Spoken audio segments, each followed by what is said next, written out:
Hi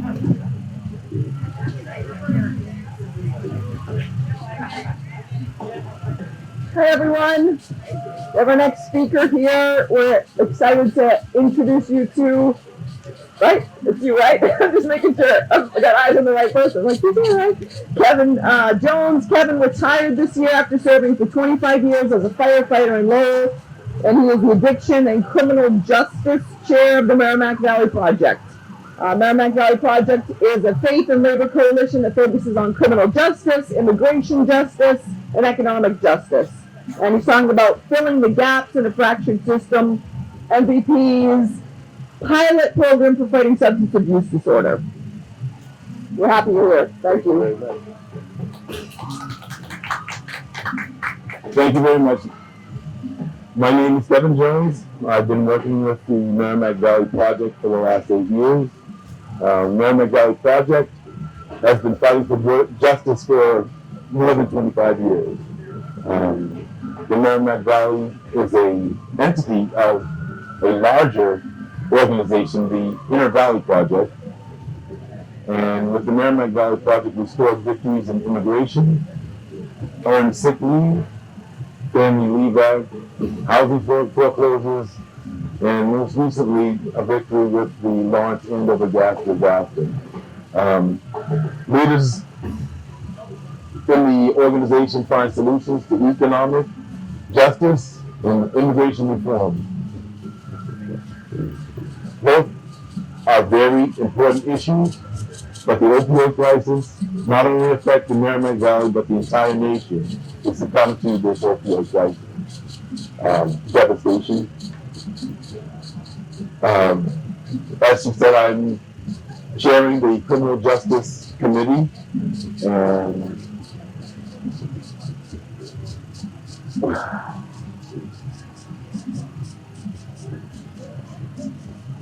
the criminal justice portion of our committee comes into play when those individuals suffering from substance use disorders are returning back into society. We formed a subcommittee, the Substance Use and Criminal Justice Committee, which research gaps in this fractured system. So we're looking to find ways that individuals with substance use problems can find help.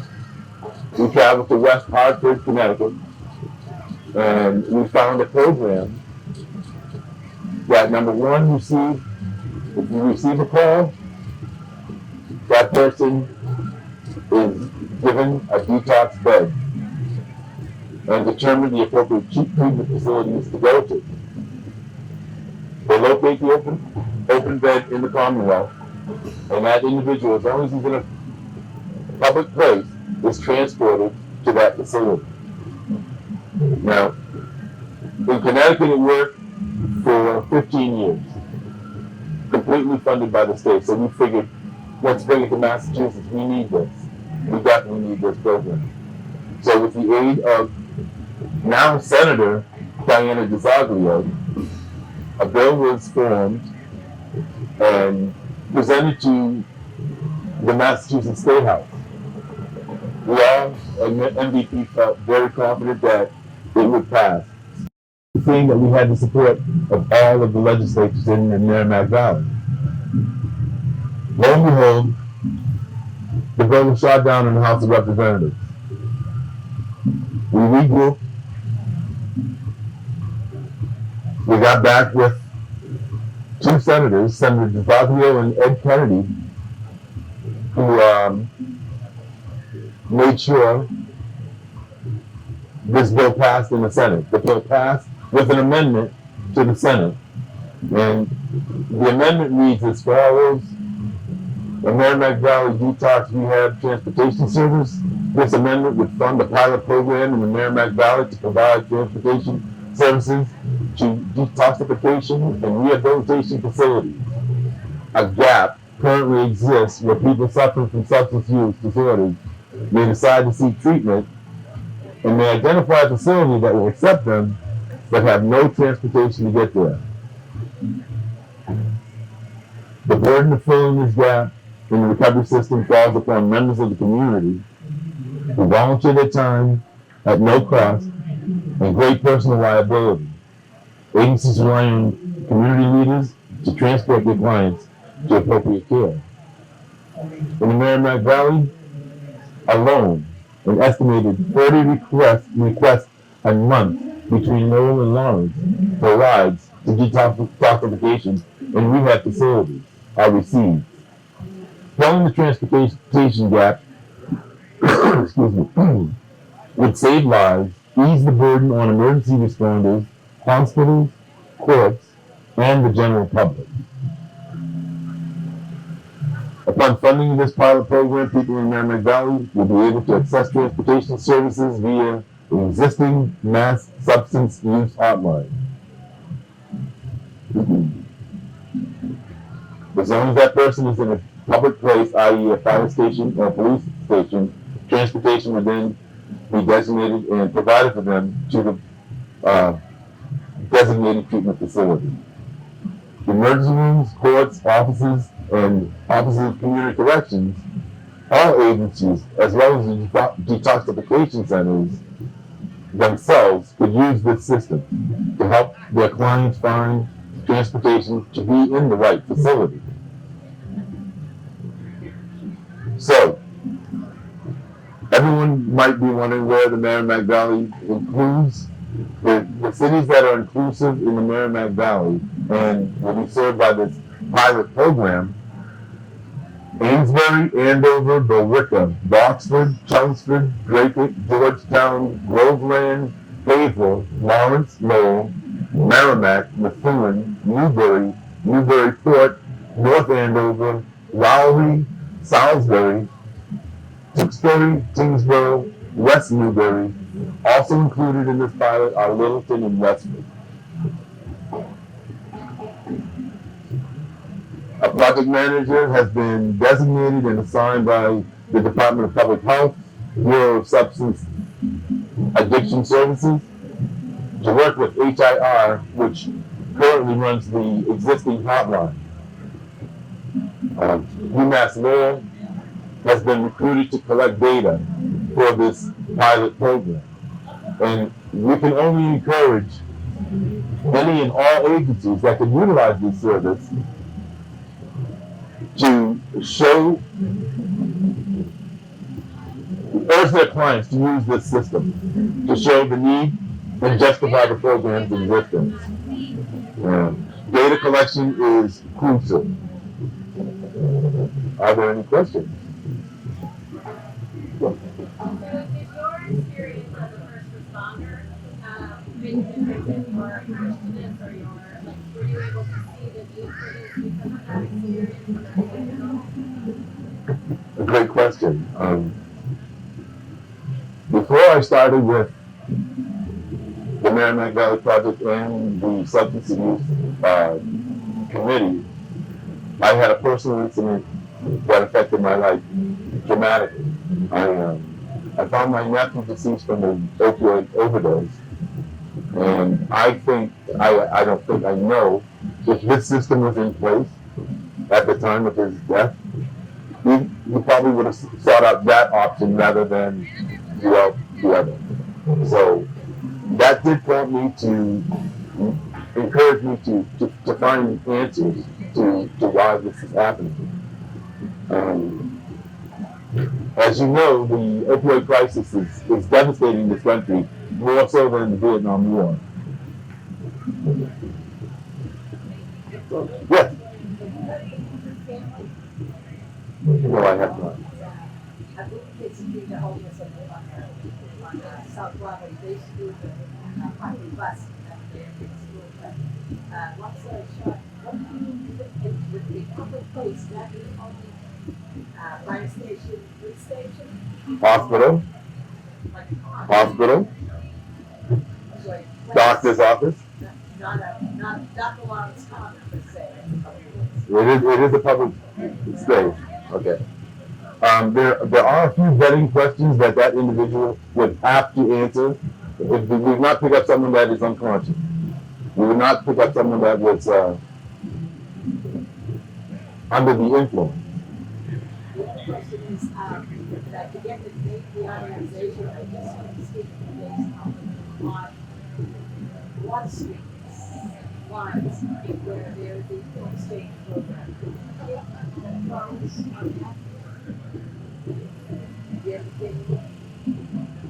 I plead the fifth on needle exchange. I think that's an oxymoron. I really do. They call it health harm reduction, but I think I could pick up more needles in oil than I could aluminum cans. That's a shame. That's Something I know possibly was against it, and I was trying to come up with the HIV, something good about it, and I was having a hard time and whatnot. I'm sure there is, but I'm not a big fan of it. I'm just not a big fan of it. What are people, I mean, still not quite clear how people know where to call.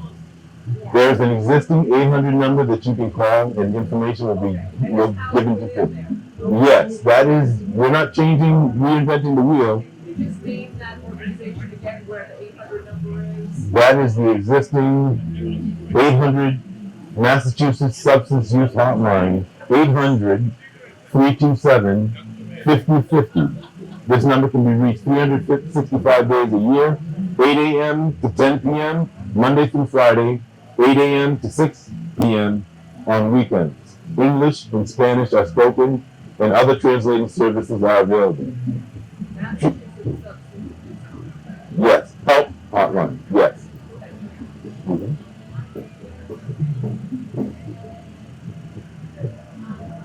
Thank you. Oh, you have a question? Oh. Oh, how you doing? Thank you.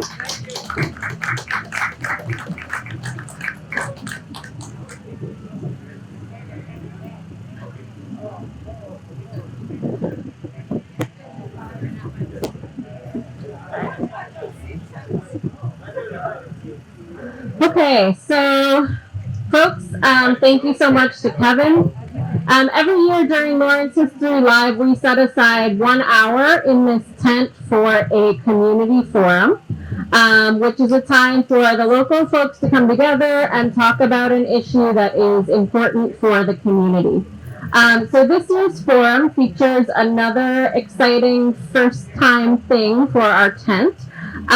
We are actually going to be screening a documentary today, and it's created by local youth. And we are actually joined by some of the filmmakers themselves, who are members of Elevated Thought, which is an art and social justice organization for young people in Lawrence. So leading our discussion and our forum today, I'm going to introduce Gladys Pitao, who's a high school teacher here in Lawrence and a member of the Bread and Roses Planning Committee. And I will be setting up the tech as Gladys introduces the team. You guys want chairs up here for folks? Yeah, that might be helpful too. Hi everyone. My name is Gladys, or Miss Pitao as my students know me. I am a teacher at Phoenix Academy, which is literally down the street.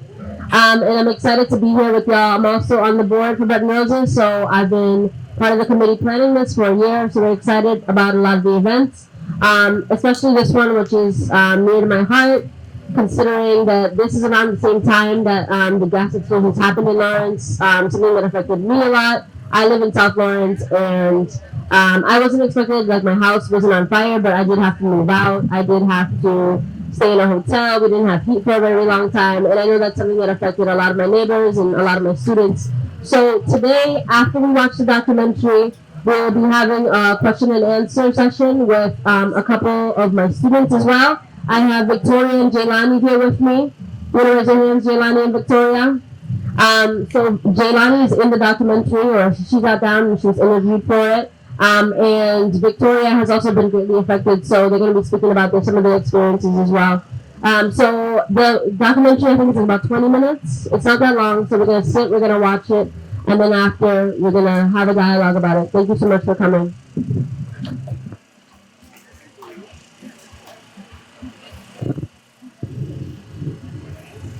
I don't know that everybody's boss understood that they couldn't go to work that day to stay in and let the people work on their house, so I mean, I'm grateful we made it. I'm so glad, like, for a really long time I couldn't sleep, and now I can, and that feels really, really good, but I didn't think that I would make it to a point where I could sleep without freaking out. So that's a blessing. Is there anyone else who would like to share your experience? I know, Felipe, you had a cookout for your neighbors. If you want to talk about that. Hi, I'm Felipe. I'm the vice president of the festival, and also I was affected by the gas explosions. And I want to thank everyone for being here with us today, and all of you. What do I want to say? Well, I can talk about my barbecue. So it was weird to, like, it became a thing where you felt privileged to have an electric appliance, you know, and I had an electric stove, like, so luckily the cooking part of the day was something that was not a problem for me, and as I talked to my neighbors, which if something positive came out of these explosions, I definitely got to know my neighbors a lot more, because it became really important to communicate with your neighbor, because unfortunately the recovery process was so disjointed, and subcontractors are so many different people that weren't communicating to one another. The best way to understand how to get further along in the process was speaking to your neighbor, and it was great. Like, I had left, when was it, Thursday, right? Yeah, it was Thursday. I had left, and I was staying with my in-laws in Nashua, and my neighbor happened to just stay the whole time through, and he found a way to find my number. I didn't have his number, but he knew someone that knew me, and through Facebook he got my number, and we, I don't know if that was is this all in the documentary? So he knew that so he called me and he found a way to get them in to shut off my gas, and that really moved me that he took that time to find a way. So I was like, I started to think, I'm like, I really don't know my neighbors, and I'm like, I felt like an awful person. So what I did was I was like, maybe I could put together a barbecue to help some of the people who don't have because basically I come to realize that, like, the little things that we take for granted on a day-to-day basis, like a dishwasher, they just, like, we live such hectic lives these days that they just shave off, let's say, 5 minutes here, 5 minutes there, but at the end of the day, if you take all those little increments of 5 minutes, then you have no time to, like, for self-care and you just to have time for yourself. So I thought it would be great to get to know our neighbors a little better. Why don't we try to put together a barbecue? So I flyered, like, the 3 streets around me, because I was like, oh, I guess I didn't know how far I could do it. So I just went to, like, the closest streets to me, and I left flyers on the doors, and everyone came together, and lots of people from the community outside of the affected areas donated, and some local businesses donated, and we all gathered, and we all talked and got to know each other, and we still feel the positive effects of that joining together, and I want to thank my neighbor for kind of motivating me for that, by that initial gesture of finding a way to get in touch with me to help me out, and there was a lot of horrible things during that time, but that was something that the community, I felt, at least from, like, a neighbor standpoint, and the people that I saw volunteering here at the senior center, I felt like that part of my community was definitely supporting me, and that's what I wanted to share today. Thank you so much, Felipe. 5 minutes. All right. So, if anyone else, I'm going to have a last call for anyone who wants to share their experience. I'm a teacher, so I'll wait. Come ahead. Go ahead, Nicole. Thank you so much for sitting through that. I'm not sure if there's like a pause, but thank you to Wilfred for putting it together, and everybody else at Elevated Thought. That was beautiful. So now we're gonna have a little bit of a dialogue about these events. I know a lot of us are from the city, went through it. Feel free to jump in, but we're gonna have a couple students of mine come up and sort of facilitate that dialogue. I'm so proud of them. They're so brave for doing this. So I'm gonna have Jaylani, Victoria, and actually Erica too, if you wanna sit up here and have the conversation with us. So y'all clap for them as they come up. Y'all getting extra credit for this. Yeah, go ahead. So I'm gonna have y'all introduce yourselves, okay? And then we're gonna talk briefly about what your experiences were on that day, okay? We're gonna start with you, Victoria.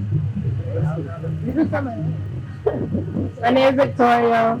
I'm a senior at Phoenix. My name is Erica, and I graduated from Phoenix a few months ago. My name is Jelani, and I go to Phoenix.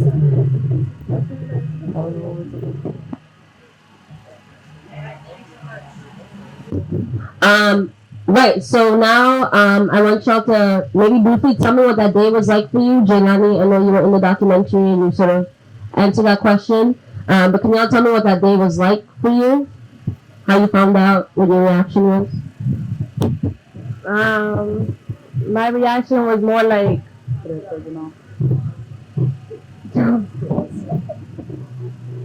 I felt like it was like big. Like I felt like it was a dream. That day I didn't go to school, so I didn't get to see my friend.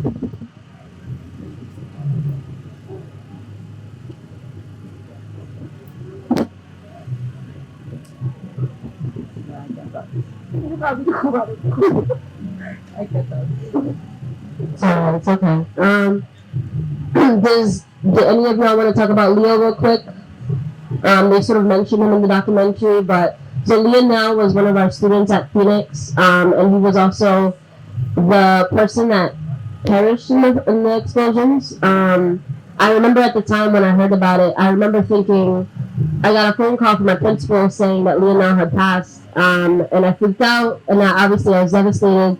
But then I thought, like, if Lionel, someone who was close to me, someone I know had passed away, how many more people were going to pass away that day? How many more people were going to pass away before the end of that day?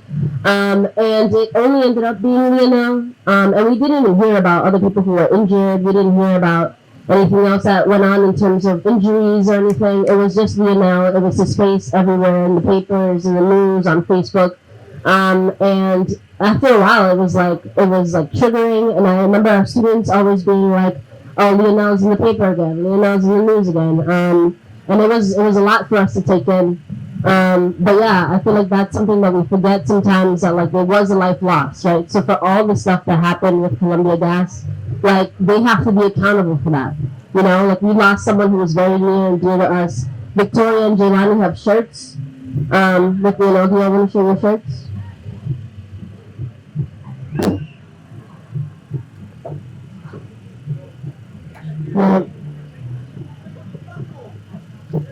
Thank you so much. Yeah, Lionel was near and dear to us. He was a great student. He had just gotten his driver's license. And yeah, he's a part of this that I feel like goes forgotten sometimes. Do any of y'all want to speak to that? No? Not yet? Alright, well, while we let them sort of recuperate, does anybody have any questions, anything that they want to say regarding that day? Or the experience afterwards? Go ahead and go. Hi, my name is Andrea. One thing that I will never forget as long as I live, I've seen a lot of documentaries about tsunamis, hurricanes, third world countries mostly, people fleeing. I personally saw that Thursday and Friday night on the end of the street, and it's a sight that I'll never forget. People in their cars, people on foot, with suitcases. The end of the street is originally a two-way street. It was one way going to 93. Everybody fleeing. I had a generator and I stayed. I turned my gas off, which is probably not smart, but I'm still here today, so I was lucky. Thank you, Andrea. Yeah, that's true. All the highways were blocked. There was somebody at the exit saying, like, go back onto the highway, drive away. I remember when I first thought it was serious was someone had tweeted, I was on my way home, and someone tweeted, like, pray for South Lawrence. And I was like, why would you pray for South Lawrence? I feel like when people say that, it's like when they've given up hope. And I was like, what's happening? It's only in South. Like, why wouldn't they say Lawrence? Why wouldn't they say Massachusetts? Why wouldn't they say, like, the Northeast? And that's when I was like, whoa. And then I saw the helicopters, and it was so bizarre to witness. Like Victoria said, it felt really, really fake. It felt like we were in a movie or something. Is there anybody else who had any experiences that would like to share on that day?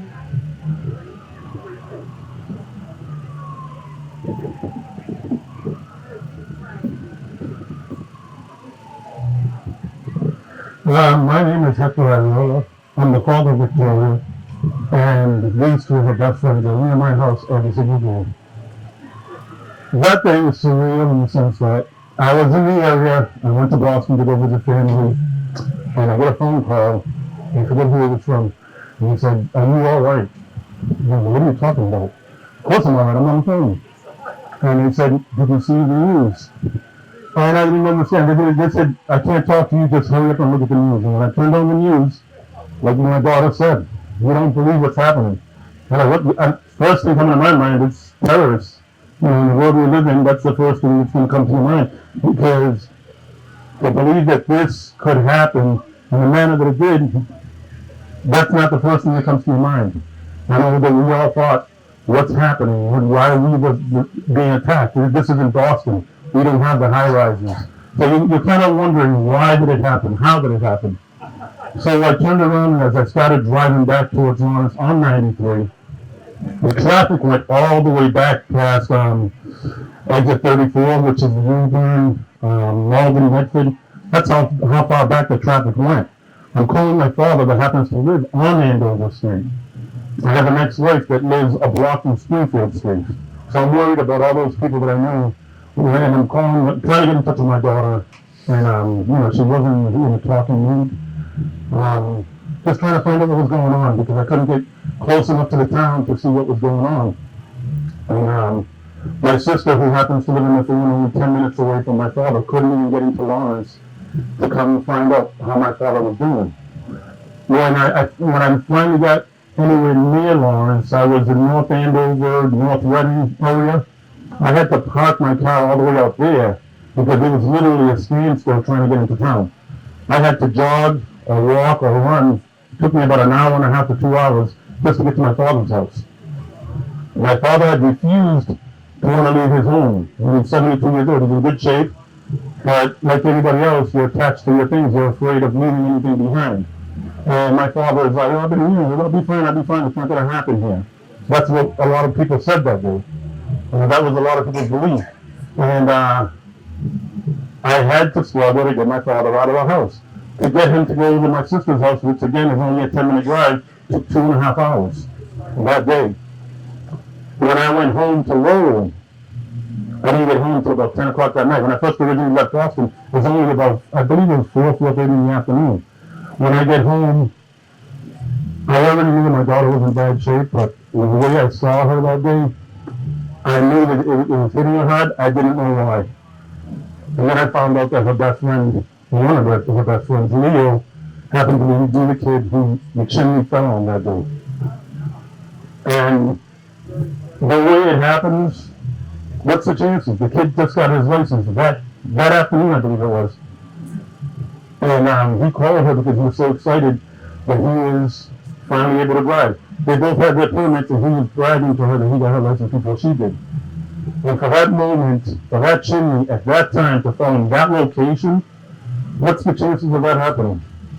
She was extremely heartbroken. I thought I'd be spending the night in the hospital that day. We're very, as a community, I think we're extremely happy that a lot more people didn't get hurt. I mean, think of all the explosions, all the fires, the time of the day. Maybe it's a good thing that it happened at about 5 o'clock in the afternoon when people were still at work or still driving home, because how many more injuries or fatalities could there have been on that day? Not to say that things like that should be looked upon positively, because they're not. A lot of people went through a lot of hardships.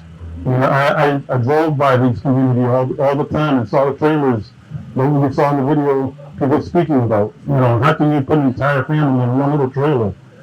Families that were lined up down by the library, the old folks place over here, lining up day after day trying to get food. I'd go to the supermarket and buy, some soup or something, just getting out to people, because you don't realize the things you have every day or the things you need every day until you're put through hardships like that. We were fortunate because while we were affected, we weren't directly affected in that sense like many other families. One of the things that was great to see that came out of that was the support that many people had for each other. You know, there were people laughing at anybody's situation. We were all in the same boat. Everyone was in need at the time. Some financial, some needed, food, clothing, and people were coming out of everywhere just to donate. I worked for a company that does gourmet cookies, and they were reaching out to me. Anything we can do to help the community. They were gathering money, they were gathering clothing, and there was those going on all over the place. I don't know if you guys are familiar with the school that these people represent, Phoenix Academy. It's a small school, but it's a small community within the school. And those teachers are very good friends with their students.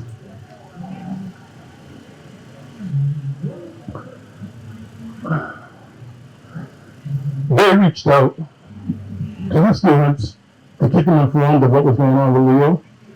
They reached out to be there for them, and it didn't become about school and learning. When they gathered at the school, they gathered to support their students. They gathered to support each other. They needed each other at that time.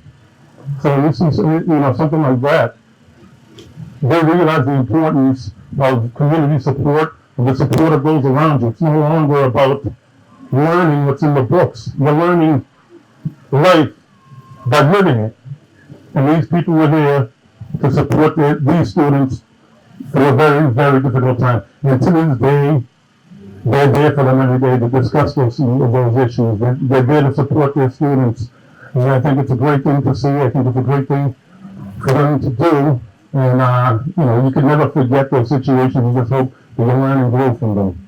So, as a father, as a son, and as a person who lives in this community, and trying to raise my family here, it was very difficult, but I know that it's working things out. You don't recover right away, but you will learn from the situation, and hopefully we all grow as a family, as a community, and just help to learn to understand everybody's situation. And we all need something and somebody at some time.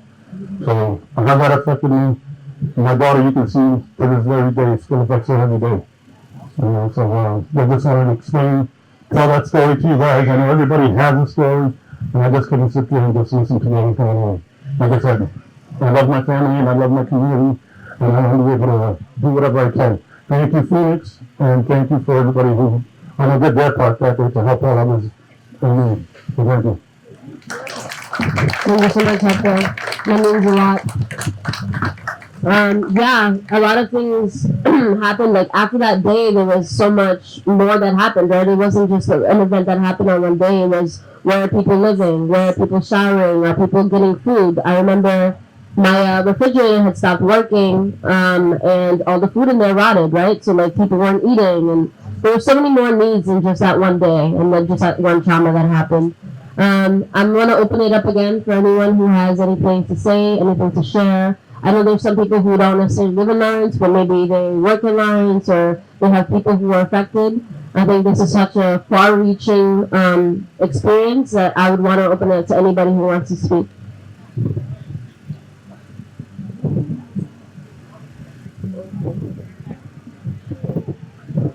Okay, I live in South Lawrence, but we were fortunate.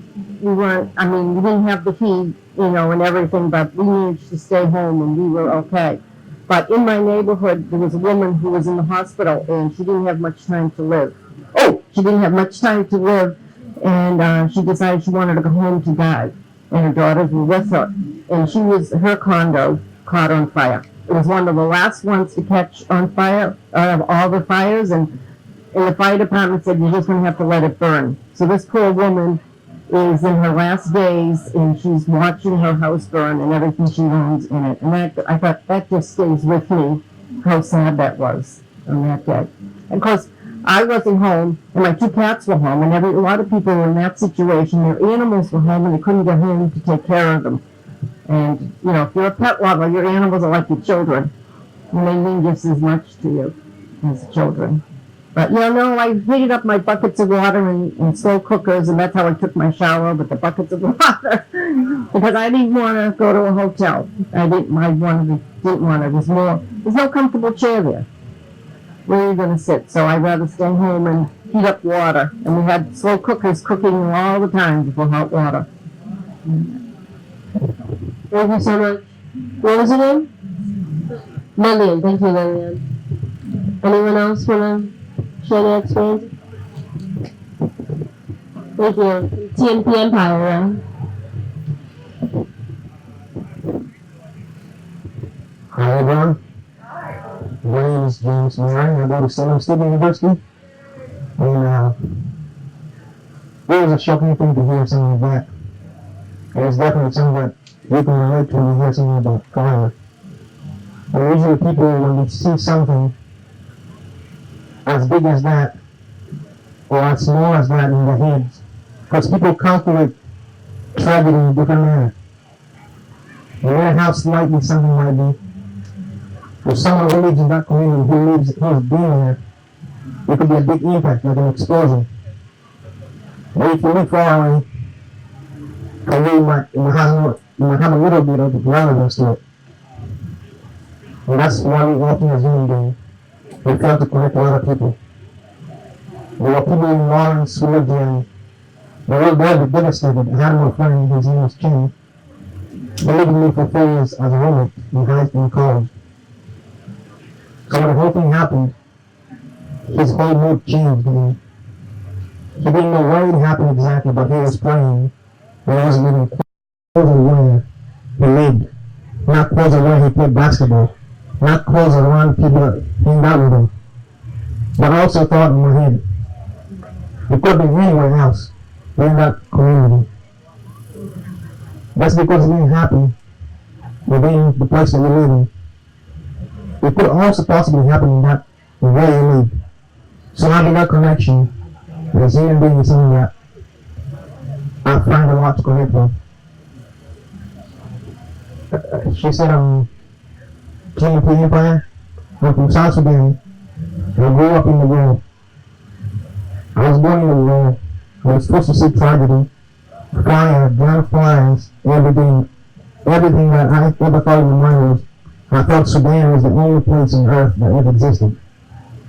I didn't even know the outside world existed, let alone the United States, just outside the forest where I was born. I thought everywhere in the world people lived in caves, hiding from bombs and shooting themselves in the fire and the gunfire. So I can't relate people to the family that have experienced this thing closely, losing friends. When I lost all my family members, there was no hope. There was a point in my life when the only hope I had was in death. Because at the point in life when I would cry saying, "Oh death, why are you so selfish? Why you take other people and leave us alone to experience this?" As a kid, I thought that death was a Superman, someone strong, someone who brings salvation. When we finally got lucky to get out of that situation, there was a man that helped us to run through the night. And he asked me my heart, "Is that death that God's waiting for?" She laughed and cried. So when something like this happens, I feel the connection in it. And I thank Salem State University because they had a space for people in Lawrence. They told us if you have friends in Lawrence, call them. If you have friends who live there, be closer to them. So I can't really say how much they feel of it, but I can tell it's a great impact, especially for the people that live around them. And that's just a story of how I can connect with feelings and how I can feel something, because tragedy is tragedy. Somebody might trip and fall down, and that to them is a big tragedy because it didn't happen to them. So that's what we human beings sometimes fail to do. When someone feels something, and they start complaining, sometimes you hear like, "Why do you complain about this thing? It's so minor." But that's how we fail to distinguish our privileges and how we're privileged to not have experienced and going through something a tragedy as that. So when I see the Father coming here to talk about the family and how the community matters to him, it really means a lot. It just shows that connection. He was far away, but always in mind driving there. Many people could have nothing. You don't know what was going on in his mind. Obviously, thoughts were racing, trying to get home, trying to make sure everything was fine. It was just a devastating situation that happened in Lawrence. And even came as an artist, I read that song I was singing, "Rise Again," which I performed there earlier. I was specifically for Lawrence. I was thinking about 9/11, how people were able to come together. I also thinking about how divided the nation is, especially with what our president says what's going on. It doesn't matter what party you stand for, what you stand for. But think about times where the country should be united. It shouldn't be a dream, a tragedy, that people come together as a community. It should be every day. That's what I feel Americans, that spirit, and that's what I embrace. That's what I always say, I'm always privileged. Actually, the most privileged person on earth to live, because I get to live and testify, speak my voice, and speak for things like this. So, despite everything I went through, you're not alone. You have these people, you have your community, and you will, I'm sure, will rise again. It always going to be hard, but you will rise again. And you got your back. Thank you so much. Thank you so much for sharing. I heard that song. I was at that stage, and I thought about it because our school is Phoenix, right? And Phoenix is about rising from the ashes, right? And it's about rising from fires, right? Which it seemed to be on the point this year. You know, sometimes life is kind of ironic in the terrible, terrible way. And I thought about that a lot as you were singing the song. So thank you so much. Is there anyone else who would like to share? Do y'all have things you want to say about Leo?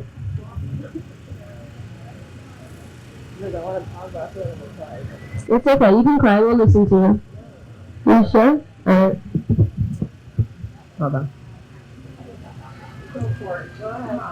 So I remember one of the last memories I had with Leo was we were trying to finish somebody's uncompleted mural, and he kept on fighting with me with what color to use. Literally, we were going on for like an hour debating which color we should use. And he kept on fooling around like, oh, I'm going to paint it. I'm going to paint it.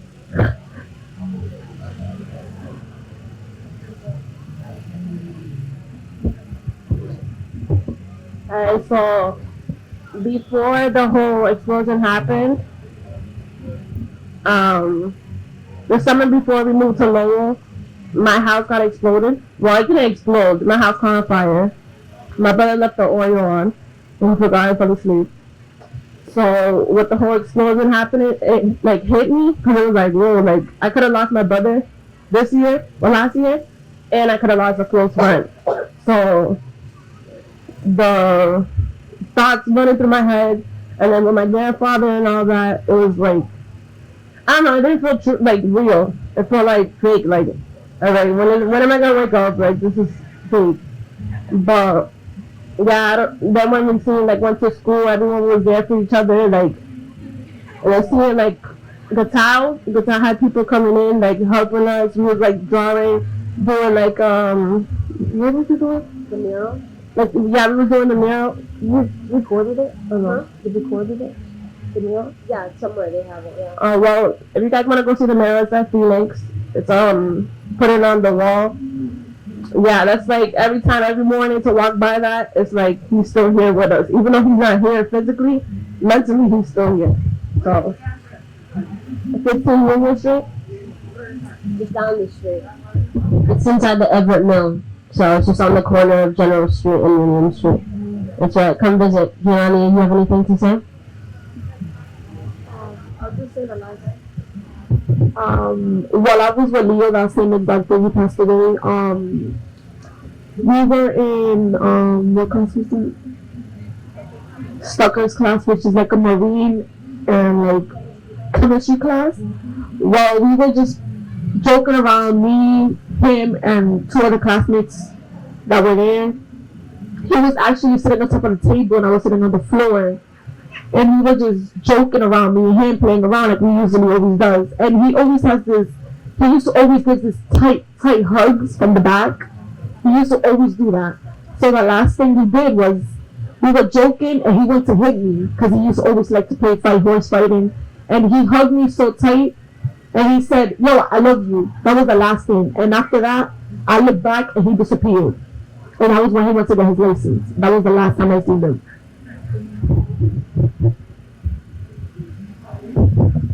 Thank you so much for sharing that. Yeah, that takes a lot of bravery to share that. I'm sure he's smiling down on y'all for keeping his memory alive. Julie, you have something to say?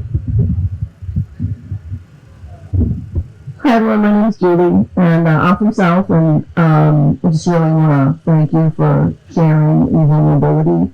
I was just 2 blocks away when the explosion happened, and that was the explosion that I heard and felt. I was actually with another person from Elevator Thought, happened to be the people who made the movie, and they were like, what was that?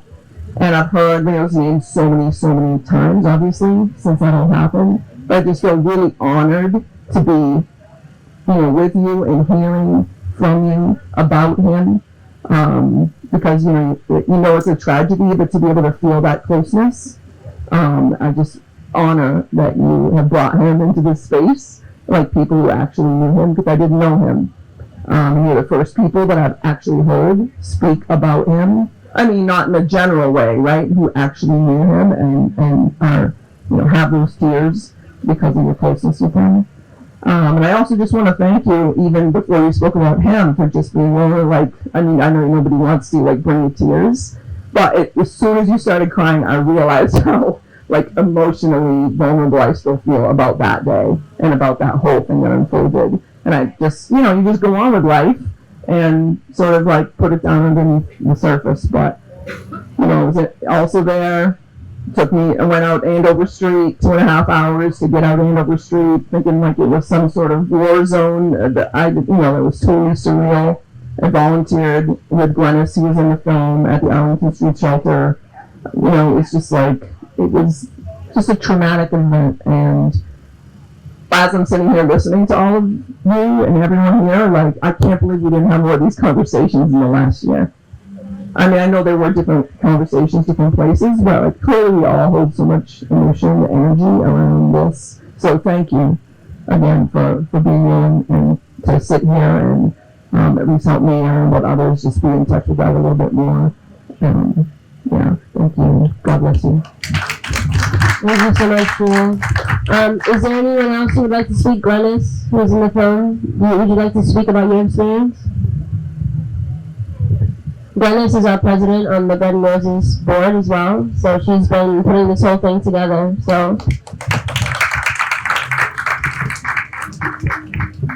hi everybody. So first of all, thank you for coming to the community forum and taking the time to process a little bit as a community what we went through after September 13th. I just got to listen a little bit of what you were saying, Julie, that probably took a long time for us to come back and process all the traumatic events of September. So I was touched personally by the gas explosion. So we were without gas for about 3 months.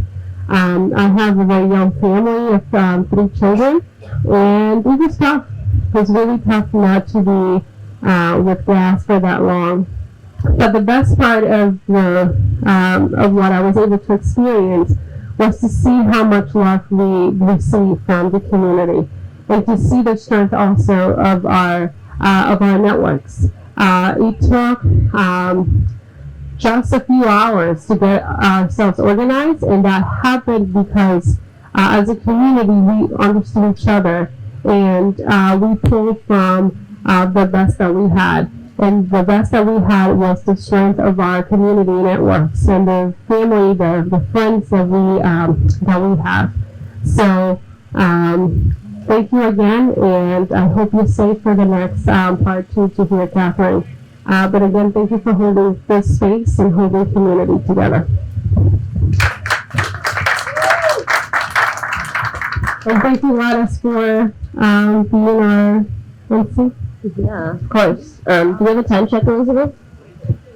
15 more minutes. All right. So that's opportunity for more people to speak. Jimmy's another one of my students.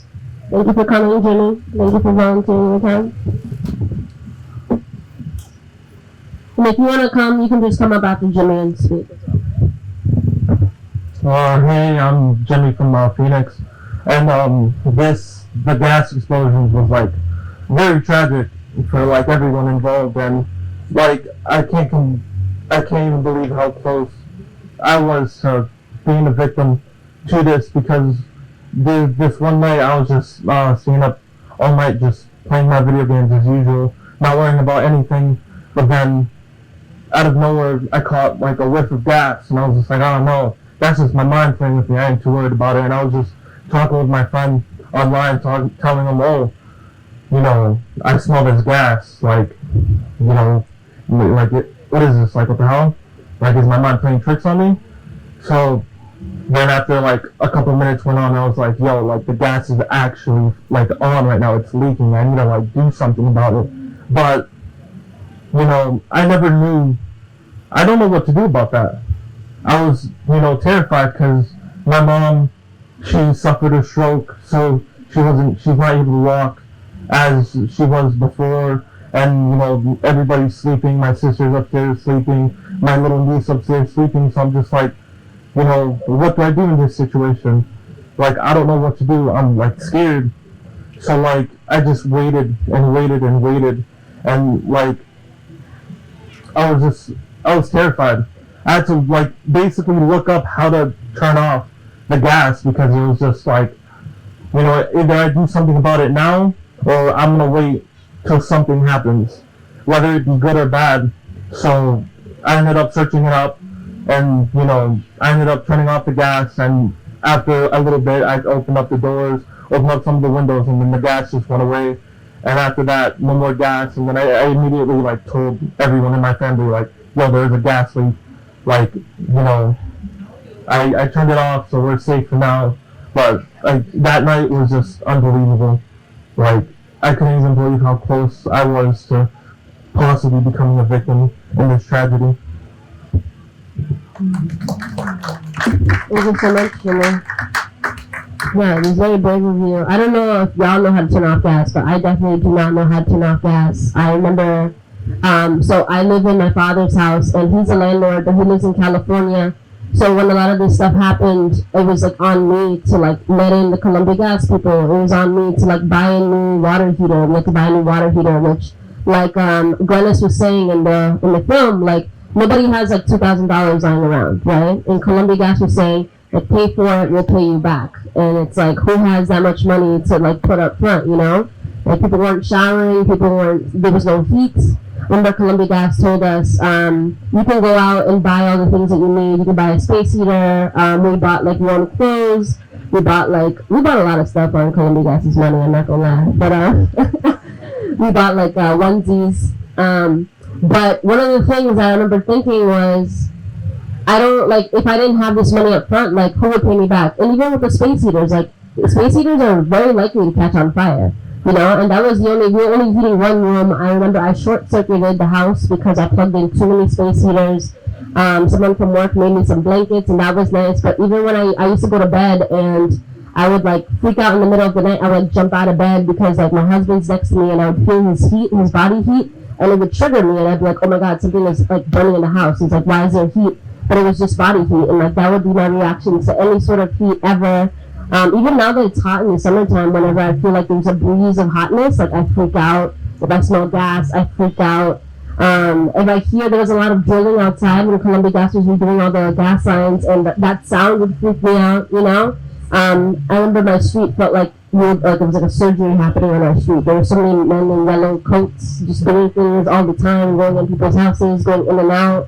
You know, you don't know who people are in your house, and people had to take off work to let them in the house, and it was just so much. And I don't know, my boss understood, but I don't know that everybody's boss understood that they couldn't go to work that day to stay in and let the people work on their house. So, I mean, I'm grateful we made it. I'm so glad, like, for a really long time I couldn't sleep, and now I can, and that feels really, really good, but I didn't think I would make it to a point where I could sleep without freaking out. So, that's a blessing. Is there anyone else who would like to share your experience? I know, Felipe, you had a cookout for your neighbors.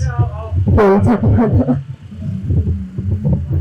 Hi, I'm Felipe. I'm the vice president of the festival, and also I was affected by the gas explosions. And I want to thank everyone for being here with us today, and all of you.